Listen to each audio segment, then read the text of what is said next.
আসসালামু আলাইকুম। অন্যায়ের প্রতিবাদ টেলিভিশনের পক্ষ থেকে সবাইকে স্বাগতম।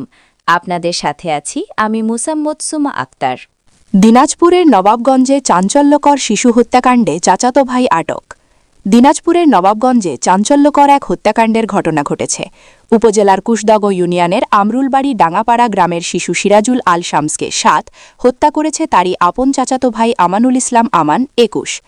দিনাজপুর জেলা পুলিশের অতিরিক্ত police super crime and ops Anwar Hossain বলেন, হত্যাকারী আমানুল ইসলাম আমানকে গ্রেফতার করে আইনি প্রক্রিয়া অব্যাহত রয়েছে। পুলিশ জানায়, গ্রেফতারকৃত আমানের জবানবন্দি অনুযায়ী চাচির প্রতি দীর্ঘদিনের ক্ষোভ এবং চাচার সম্পত্তির লোভ থেকেই তিনি এই হত্যাকাণ্ড ঘটিয়েছেন। আমানের দাবি অনুযায়ী তার চাচি তাকে অবহেলা করতেন। অপরদিকে চাচাতো ভাই শামস ও তার পরিবার ভালোভাবে জীবনযাপন করছিল। এ থেকেই তার মধ্যে হিংসা ও বিদ্বেষ তৈরি হয়। ঘটনার দিন শুক্রবার ২৭ ফেব্রুয়ারি রাত আনুমানিক ৮টার দিকে আমান একটি পাঞ্জাবি সেলাইয়ের কথা বলে তার চাচির বাড়িতে যায়। সেখান থেকে কৌশলে শামসকে বাইরে ডেকে নিয়ে আসে। পরে বাড়ির পাশের একটি মাদ্রাসার কক্ষে নিয়ে গিয়ে শ্বাসরোধ করে এবং ধারালো অস্ত্র দিয়ে শরীরে হত্যা করে।